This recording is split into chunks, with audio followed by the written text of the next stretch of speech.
Good morning, ladies and gentlemen. Welcome to Conspiracy Con. You've already heard my announcements, and at this point we are going to introduce our first speakers. Some of you know them, some of you may know of them, of their work, of their experiences. It is an honor for me to get to know them, for me to introduce them to you, to have them here to share their story. Mark Phillips and Cathy O'Brien have been through a lot. Cathy has had some extraordinary experiences in the mind control program, and I will let them elaborate on what that is and what that means. They have authored a book called Transformation of America, keyword trance. I think most of you in this room understand what that means. Mark came along and pulled her out of this situation. A situation that most of us would never even want to wish on our enemies, I think. And this is their story and their uphill battle to inform the public. I don't want to take any more of their time. I'm going to let Mark lay out the details. He will speak first and then bring on Cathy. So without further ado, if you will please give a warm round of applause to Mark Phillips and Cathy O'Brien.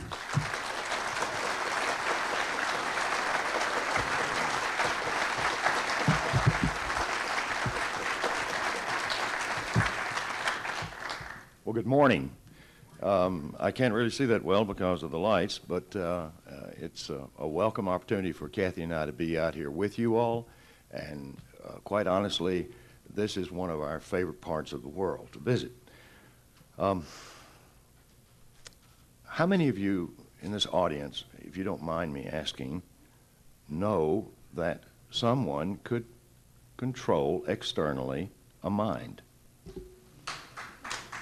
Wow. Okay. How many of you in this audience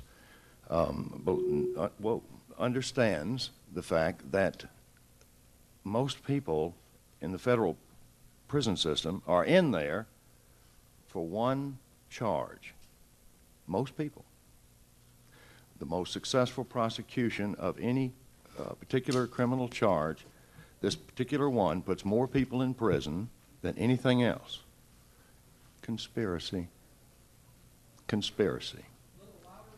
Yes, it is a conspiracy that will get you more time in a federal prison than anything else. And more people are serving time in a prison system, in our federal prison system, because of being convicted of being involved in a conspiracy.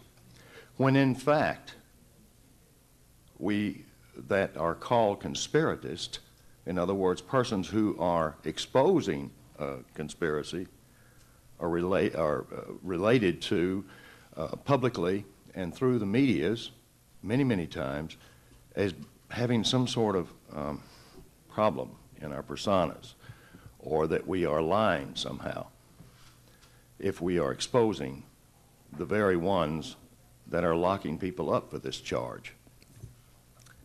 One point that I would like to drive home, and I'm just here to introduce Cathy O'Brien,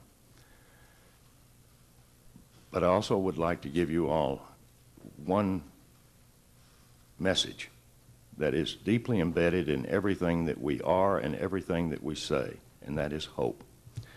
And this hope is not just based on the fact that a few people may get out and do something. You people are doing something right now by being at this conference. This is a very, very important conference. We've got some really old friends who are speakers at this conference, and we're seeing a lot of faces at this conference of the participants who we've known from other conferences. This is quite the opportunity to rekindle some of those old friendships. Now, taking you back in time a bit, Adolf Hitler assigned his right-hand man, Eichmann, to research the multi-generationally abusing families of Northern Europe. What Adolf Hitler envisioned to be the ultimate weapon was not the atomic bomb, not weapons of mass destruction. Adolf Hitler was an expert at psychological warfare. Those V-2 rockets that he absolutely just pounded Great Britain with, he put whistles on them so that people would hear them coming in. And each time they heard a whistle, they knew there was going to be an explosion right afterwards. This was a very important factor to beat down the people's morale, to make them want to give up. I've often said if Adolf Hitler had had television at his fingertips, things would have been very different. The Nazis would have indeed acquired a very different position in history, when in fact Adolf Hitler, when he had Eichmann and Himmler researching these multi-generational abuse family pods, he was looking at some extraordinary things. He was looking at what the results are of the psychological traumas, sexual abuse, as well as some extraordinary physical abuse by these families on their own children before the children were age 5, before their brains had a chance to form. This was outside most people's realm of understanding. It was outside of most people's realm of even knowledge, for that matter, because these groups were very secretive. They were, some of them labeled themselves as being engaged in witchcraft, others just blatant Satanism, and they were incorporating blood traumas. They were incorporating food, water, sleep deprivation. But the most horrendous of them all were the parents of these children sexually abusing their own. A child doesn't, before age 5, certainly doesn't relate to sex as any sort of a emotional outlet of pleasure. A child whose brain has not yet formed, who is being literally abused to the point of what the child thinks is death before age 5,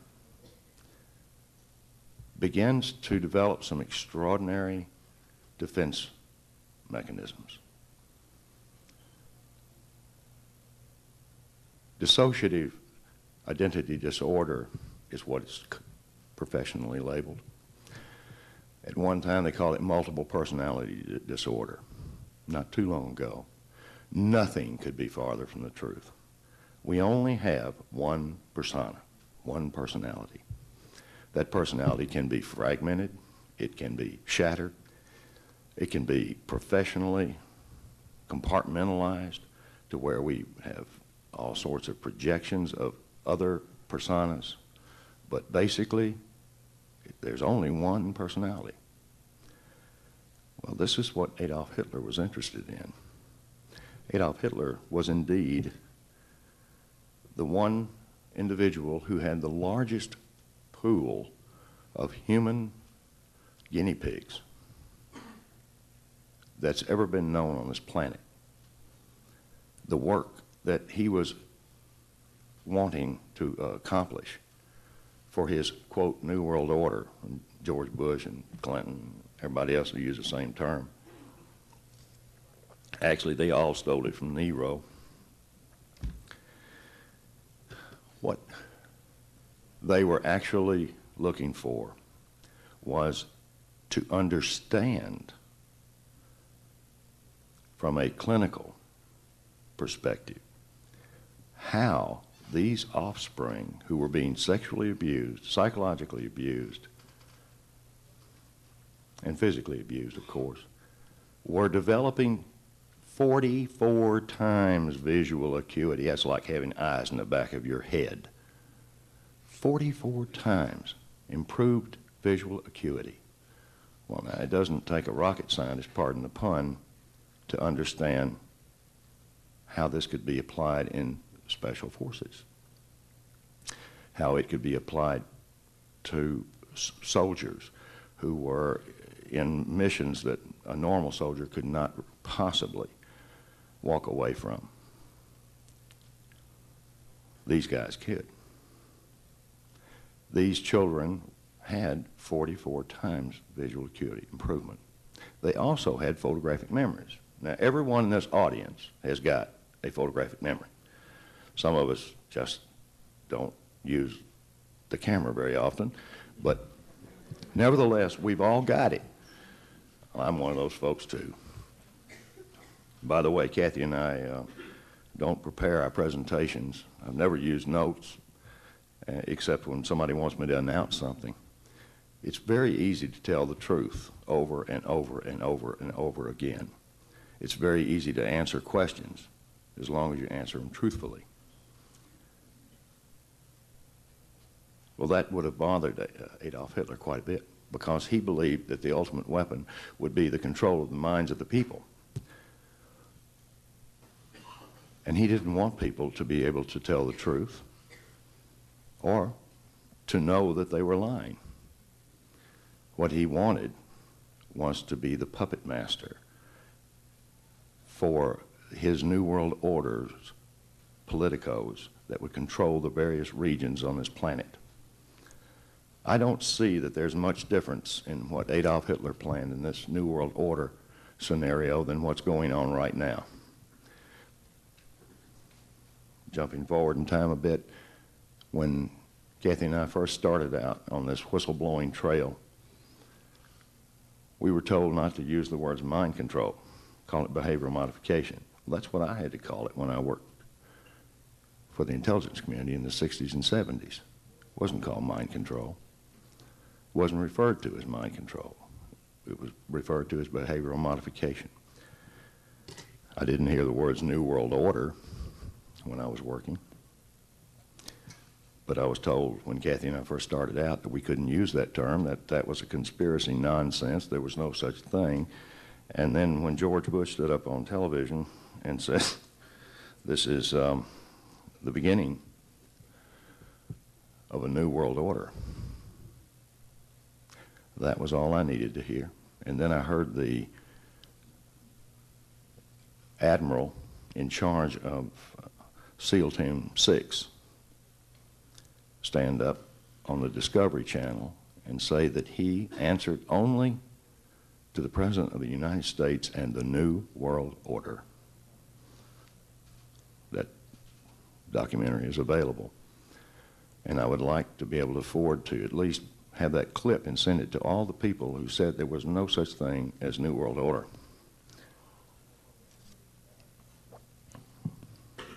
When Adolf Hitler began to research the findings and he began to apply some of these things on people, he began to understand the gravity of if you control the person's mind, then you control everything. Freedom of thought is mankind's last remaining freedom, and it has been eroded seriously just in the last few decades, more seriously than ever before. It used to be that religions control the people in a type of what I call soft mind control. And then it became, if it was hard mind control, they called them cults. Now, all of us are subject to soft mind control.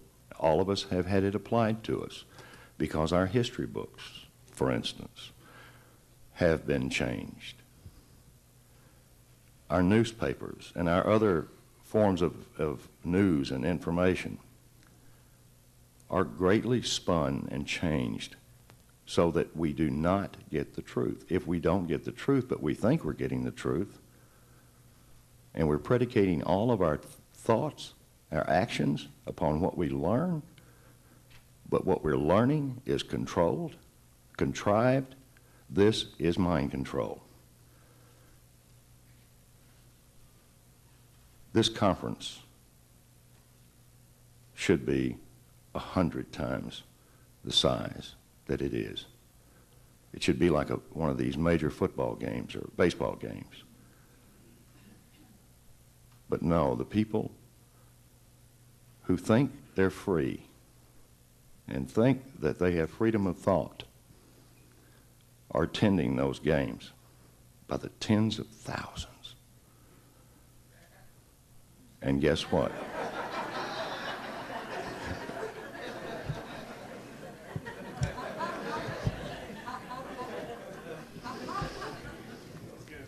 You guys are the ones that are actually enjoying the remnants of freedom of thought. And it is you all that are going to take some of this information away from this conference, and you're going to spread it around. Cathy and I have never advertised our book. We've never solicited ourselves, and we have never allowed any group or organization to support us. It has been a dreadful trek through hell. All because I happened to be in a very odd, unique situation at one point in my life. And I became privy to what Adolf Hitler and Heinrich Himmler had worked so diligently on. There was a project that was born the same year as the CIA, the Central Intelligence Agency, which actually was just a changeover from the OSS. That was called Project Paperclip. Project Paperclip was the importation legally, of Nazi and fascist scientists into this country. And most people would think, oh, they were rocket scientists. There were about 600 or 700 odd propulsion scientists, engineers, like Werner von Braun and his team, that were brought over to the United States on this Project Paperclip that was sanctioned by Congress. Of course, Congress said, okay, you can bring over these people, because if we don't contain these folks, our enemies, like the Soviet Union, and by the way, I never saw them as an enemy. I just saw them as people literally in a race, a technology race with us.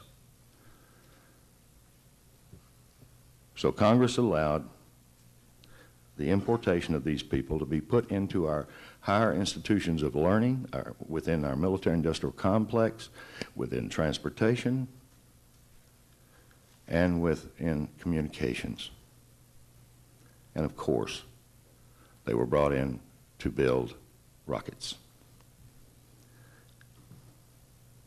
No, it didn't stop there, because there were 600 odd psychiatrists and psychologists that had been engaged in mind control atrocities and mind control research for Adolf Hitler.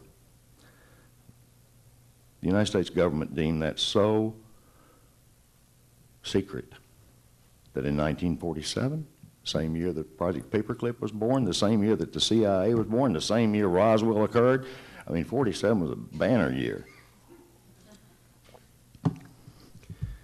They launched the National Security Act. And that is what Cathy and I are all about.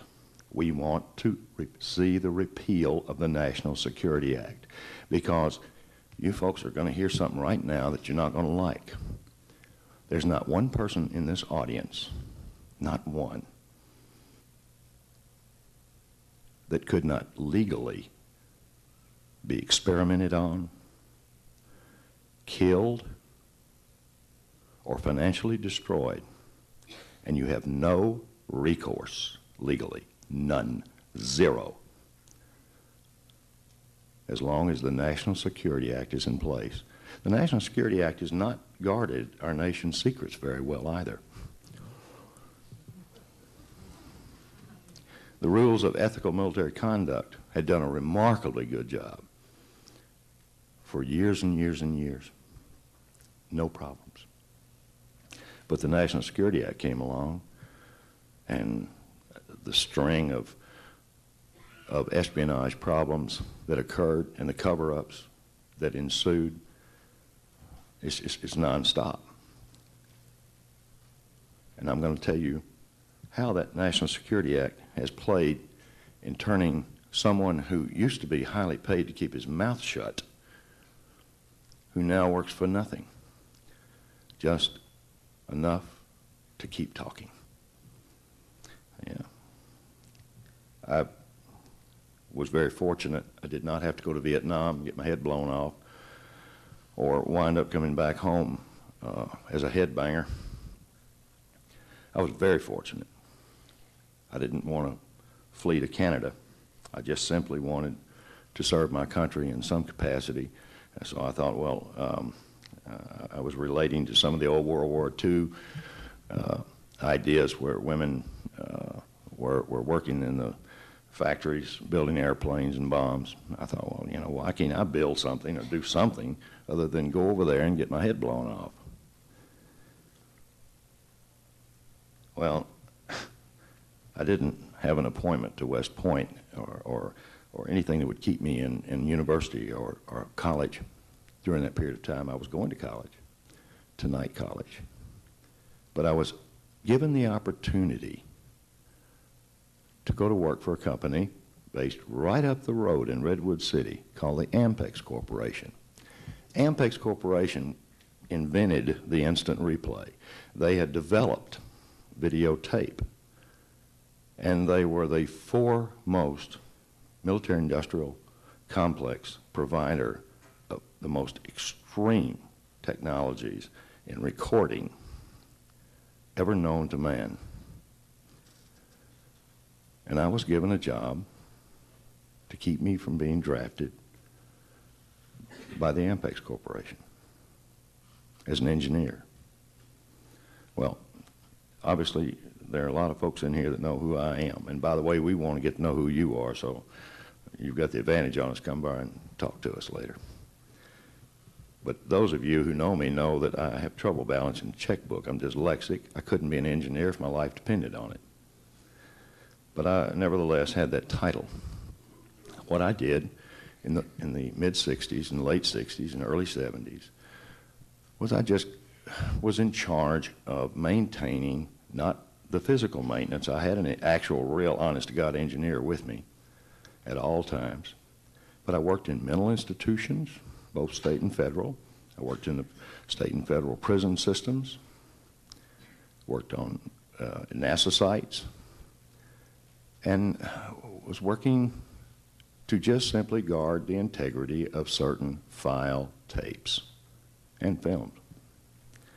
Those file tapes and films were on what we called behavioral modification projects. The scientists that I knew, some of them admittedly were former admitted Nazis, but they were just doing what they liked to do. And what I saw them doing in the '60s and '70s, I truly believed then,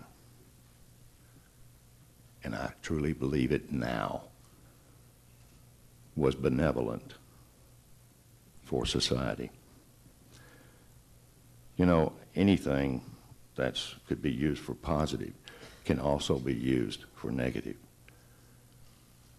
A knife, for instance, is a device that allows us to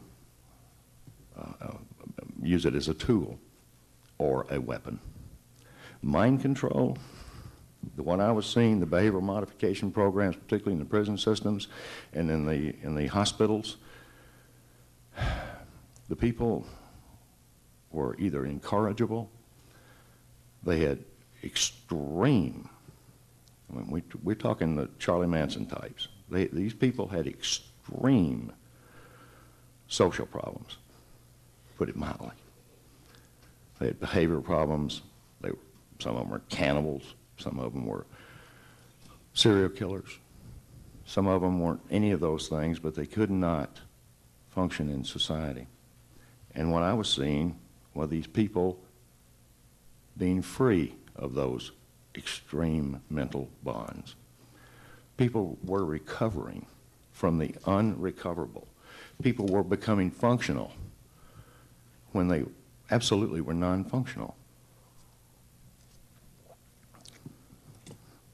So myself and the scientists that I was rubbing elbows with, we all believed that this was one of the greatest opportunities for emptying out our prisons, for emptying out our mental institutions by the year 2000. We literally were working towards that goal. Sure, we would have a prison system, but they would actually be for rehabilitation rather than just caging people. I truly believe this because I never saw any trauma-based mind control or behavioral modification being applied. What I saw were benevolent.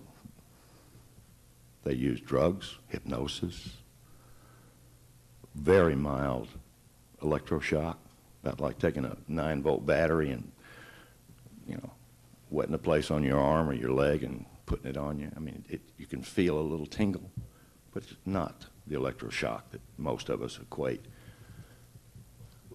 where they're trying to treat schizophrenia and other things. There's a huge body of evidence that says that electroshock therapy is just that. I strongly disagree. I have never seen it work for the benefit of the individual. And I didn't see any of that type of electroshock. What I did see, though, was people recovering. Now, the worst part about it was most of them could not be released. That was the only thing that I saw that really hurt me. They could not be released back into the populace because of their crimes that many of them had committed. And society would not allow that. And the government could not admit to these people being totally recovered. So unfortunately, these people remained incarcerated. Well, these scientists working on this project, by the way, the project name was officially born in 1953, some 64 months after the National Security Act was passed, when the Central Intelligence Agency became a funded organization, and when something landed in Roswell. All of these things that were happening made me believe that mankind was truly evolving.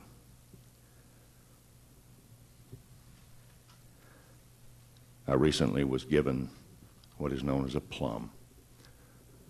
Someone in Langley was kind enough to send me something that I was scared to even put on my computer. It was a set of 4 discs. These discs cover the MK Ultra projects, all of them, from 1953 until 1973.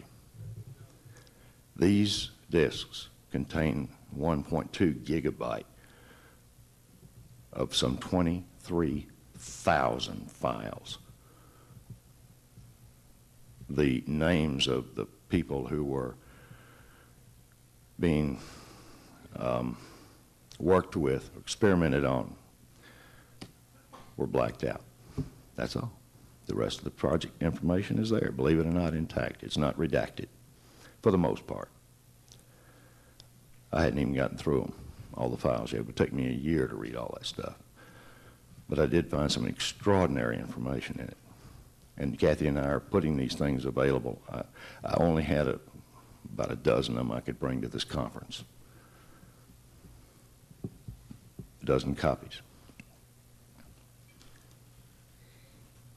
But we feel like what Adolf Hitler and Heinrich Himmler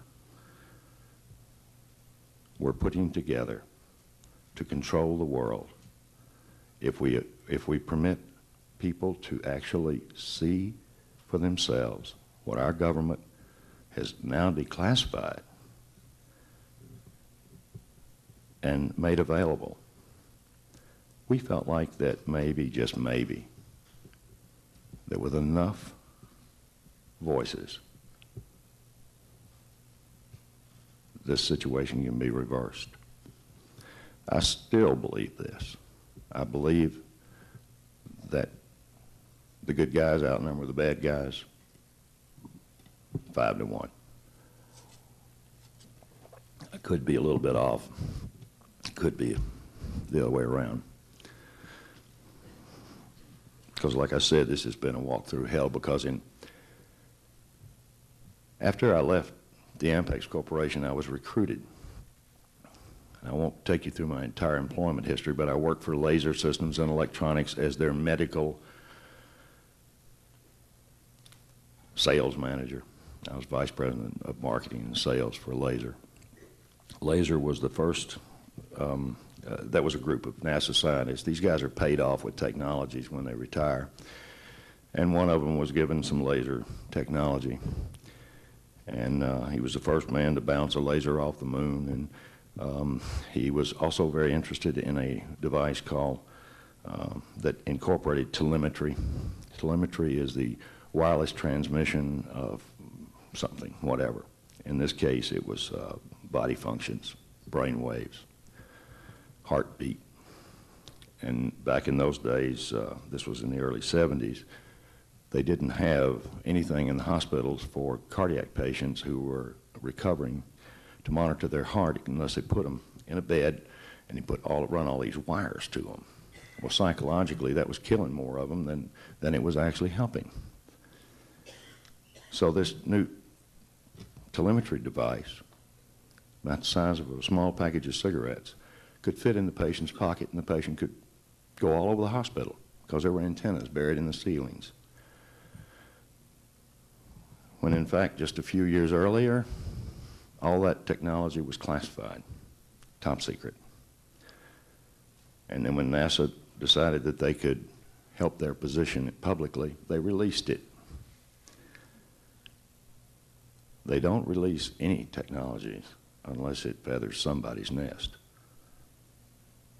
What I was seeing in the 70s was 25 years ahead of anything. Now I understand it's gone off the scale. I've had the luxury of meeting some extraordinary people, engineers, working within the military-industrial complex at this time on experimental propulsions. It's not even experimental anymore.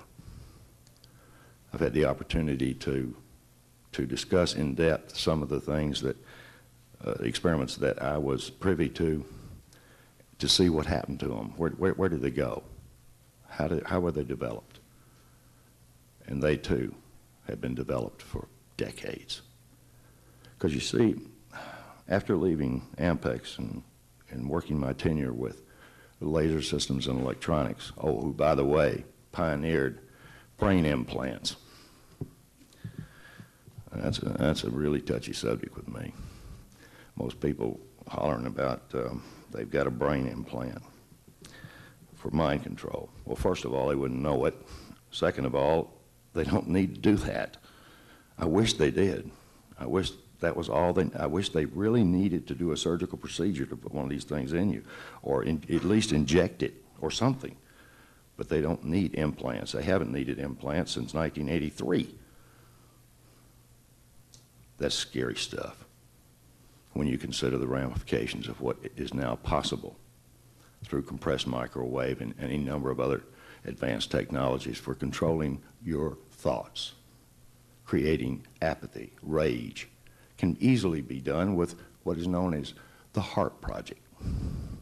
And it can be done over vast areas of the planet simultaneously. This is old Tesla technology that most of you folks in here, I'm sure, are aware of. But I'm also hoping that you're aware that the HEART operations were shut down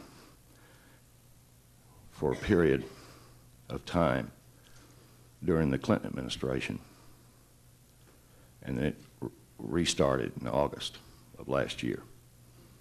And they're building these things all over the planet.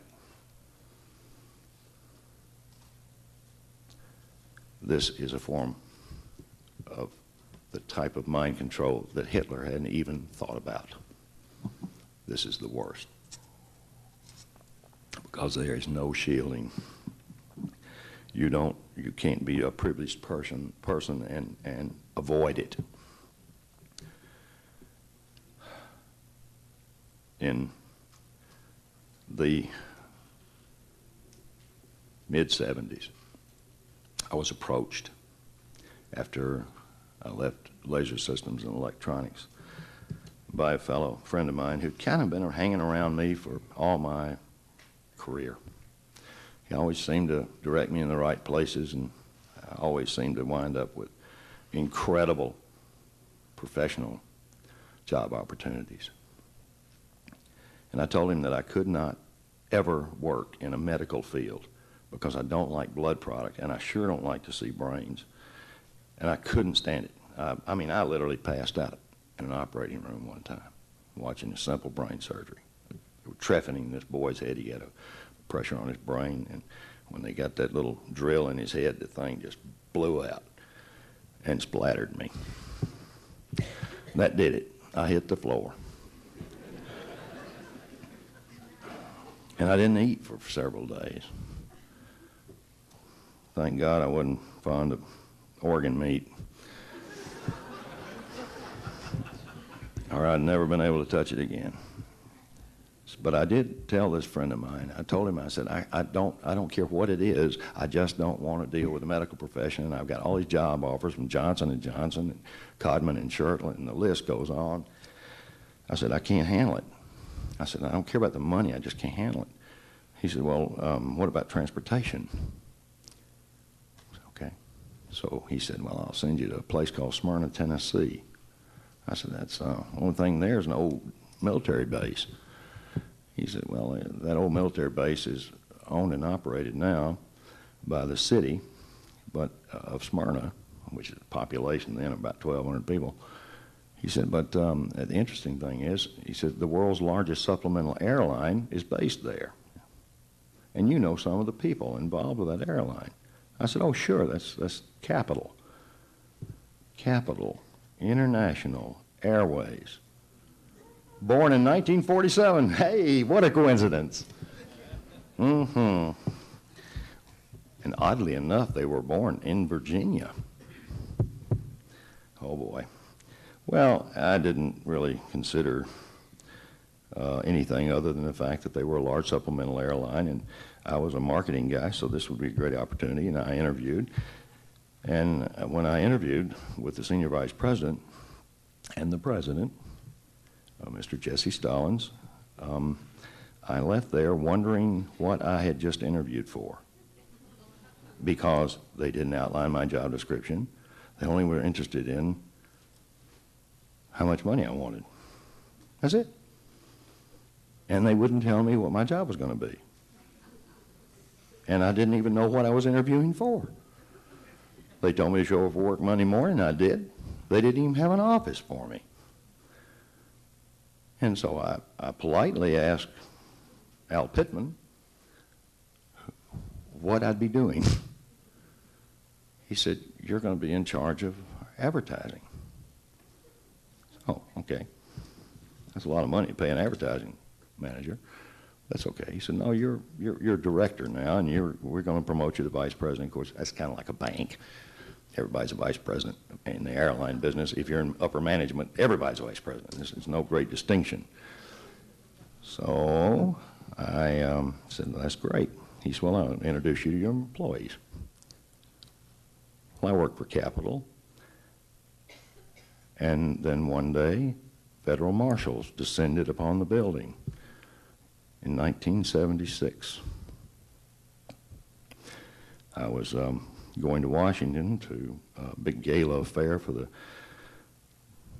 travel and tourism. Donna Tuttle, who was undersecretary under Jimmy Carter, had invited me up, and I was being honored for my contributions to U.S. travel and tourism. I thought it was kind of nice until the U.S. Marshals came in, and they briefly asked me, by holding up a paperclip, what did I know about this?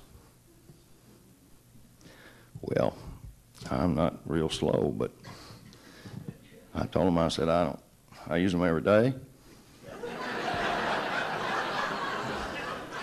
I said, I got big ones, little ones, and I said, we've also got plastic ones.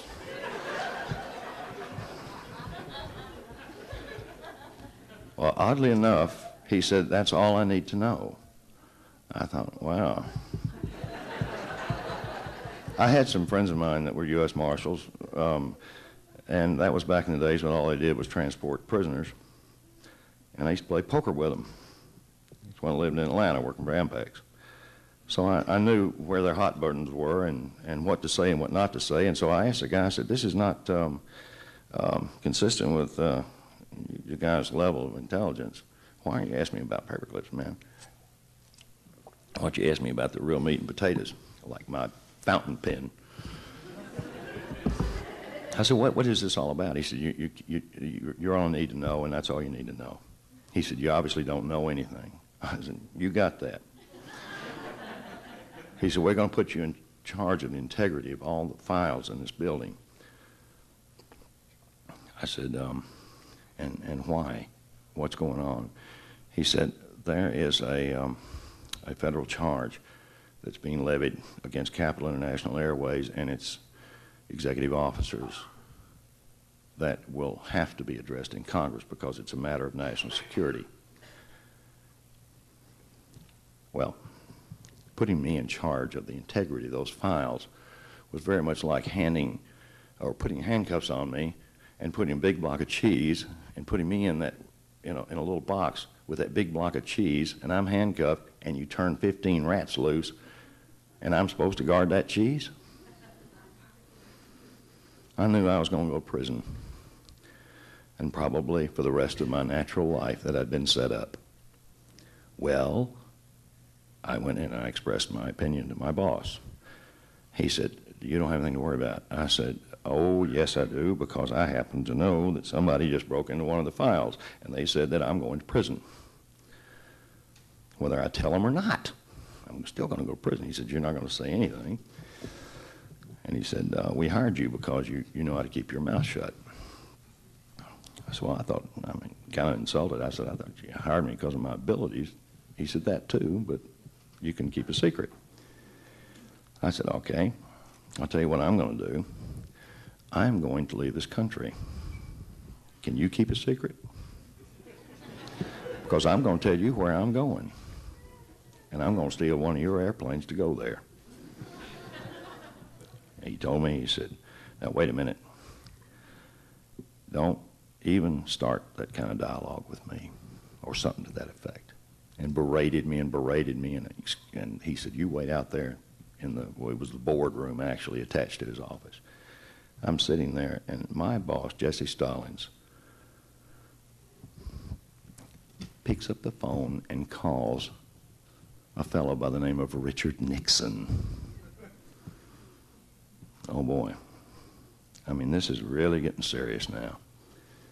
Really, really, really getting serious. I thought, well, life as I know it is over, and I don't even know why. I left that office, and he called me back up, and he said, there's a U.S. Marshal coming out here to take the seals off all the files. It's over. Forget about it. I thought, Jesus, all I got to do is get out of this company. I got to get away from it. And I had people telling me all the time I work for the CIA. I said, of course I work for the CIA, you moron. Capital International Airways. I said, I don't work intelligence anymore, because I started out with Defense Intelligence Agency, DIA. I said, I don't do that anymore. I work for Capital.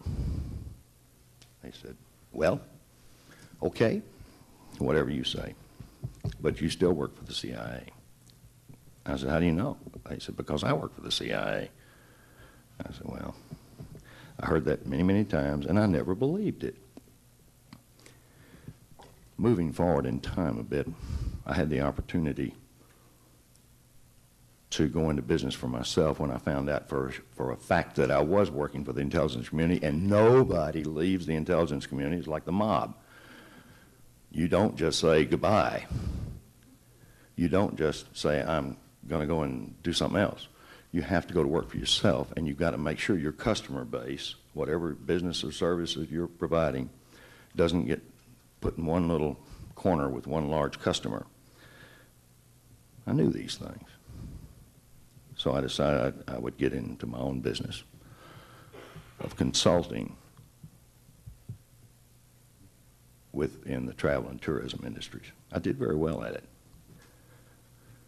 And I enjoyed myself very much until one day in 1986 I was contacted when I was living in Nashville, Tennessee, by an old friend of mine I had severed communications with years previous because he and I had gone our separate ways. I thought he was a redneck. He owned a plumbing company, and I just never really wanted to spend any time talking to him or being with him because he and I couldn't communicate anymore. We'd outgrown each other. He contacted me and he said, Mark, he said, I've been reading about you in the newspaper for years, Nashville Banner in Tennessee, and he said, I guess your daddy got you in there. I said, oh, no. No, my father worked for the newspaper. I said, no, actually, he was rather surprised that I got honored by anybody or anything. He said, you're doing a lot of international business. I've got an opportunity for you. So he introduced me to a guy who was supposed to be a country music entertainer, MC, stage hypnotist, really sleazy dude by the name of Alex Houston. He was a ventriloquist. God, wouldn't you hate to be the dummy on his lap? Whew. Alex Houston was indeed one of the sleaziest people I've ever had the misfortune of knowing, because I was taught neurolinguistics, the language of the unconscious, language of the subconscious. And I also was taught handwriting analysis and graphology.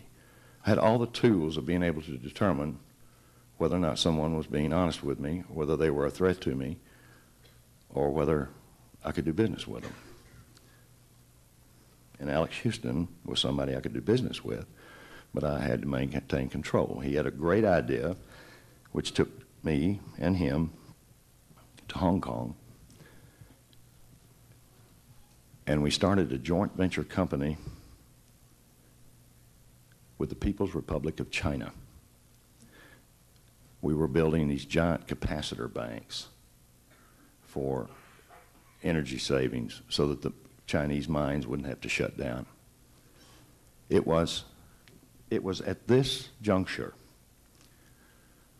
that I began to learn that I truly enjoyed what I had been doing, and that was negotiating international business deals.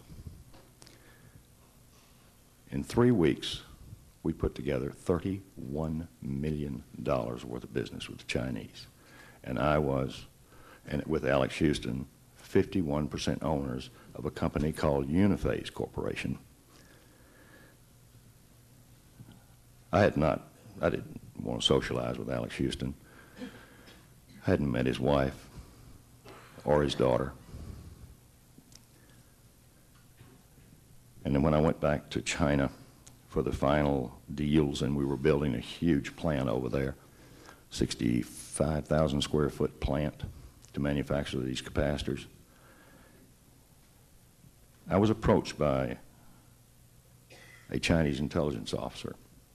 Oh, I failed to mention that my partner in Hong Kong was a fellow by the name of William Yoon. He was an arms dealer, major for the Chinese, and he owned a ship line. He distributed silkworm missiles all over the world. He was a nice guy, in spite of his work, and I trusted him. So when I was approached by a Chinese intelligence officer, this was in 1987,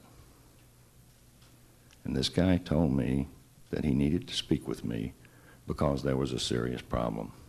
I thought that serious problem was I was fixing to be thrown out of that company, because now that they had literally all my knowledge and everything that they wanted, then they no longer had any need for me, but that was not to be the case. This Chinese intelligence officer began unfolding some things that I had never seen before. See, I was raised in an upper middle class family. Some would call it wealthy. I wasn't familiar with incest. I wasn't familiar with horrific tortures and child abuse to that nature. My father was very abusive, but nothing to compare to what I would later learn. I knew a little bit about the Heinrich Himmler studies and what had gone on in Nazi Germany with those people, but I just didn't equate it as going on in the United States. And this Chinese intelligence officer began showing me my classified files, still classified. Still classified.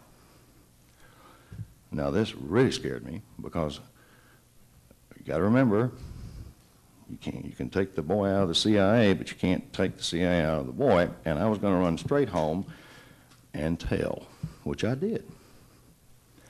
But let me tell you the rest of it. He also began impressing me with some of the most horrible stuff I had ever seen in my life. He explained to me that Alex Houston, my business partner, had to be removed from the company because he was involved in child pornography. White slavery. He just said slavery. And by the way, child pornography is punishable by death in China, first offense. A lot of things are, but they particularly don't like that one. He was also engaged working for the Central Intelligence Agency. This fellow had indeed shown me some of the most horrific stuff I can imagine. He showed me a picture of Alex Houston having sex with a small child. That child turned out to be Haitian. He explained to me that I had to get rid of Alex Houston. I said, fine, I would. So I did. I went back to the States, and I told the Chinese if they were sincere, they'd give me the money to buy him out. They did. And I bought him out. And I went to see some friends of mine. Because this white slavery thing had other words like mind control attached to it. And he also told me, this Chinese intelligence officer, that Alex Houston was engaged in money laundering and illicit drugs, and it went all the way to the White House. I went back and began quizzing some old friends in the intelligence community who were still active, and they validated it for me. Well, by this time, I'd met Cathy and her daughter. I mean, we're talking a major airhead. Major. And by the way, no one escapes mind control. That's called abuse. Lots of people escape abuse. Mind control is just that. It's mind control. You don't know that you're being controlled. Of course, Cathy didn't even know her own name. She didn't know how old she was. She didn't know where she'd been in her travels. So I was convinced that I would get them out and get them into therapy and go back to China and do my thing. So I asked some people that knew, and they gave me codes, keys, and triggers. I applied them. They worked. I got her out, her and her daughter. And guess what? Everything in my life flipped upside down. All my bank accounts were gone. Everything that I had, gone. And they did the stupidest thing. They threatened me. And they had the sheriff of my county, who was a friend of mine, to deliver it.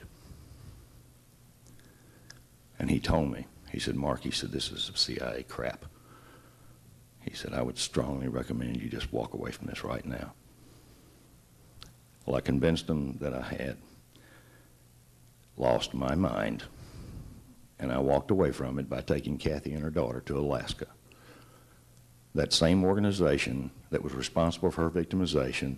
I knew good people were in there. They provided me the technological antidote, because I was certainly not in any position to deprogram anybody. I'd seen it done, but I didn't know how to do it and didn't pay that close attention. So I had to do it.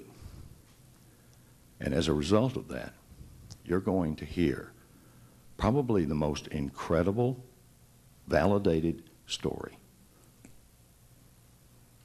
that is going to soon be a major theme in maybe more than one motion picture and a TV series, documentary series. After all these years, Cathy and I believe that this is our last year. And now I would like to bring up the person who is responsible for turning my life around. I wasn't ever a bad guy, but I truly believed a bunch of things that weren't true. And now I know the truth, and now you will as well. If you'd please welcome the love of my life, Cathy?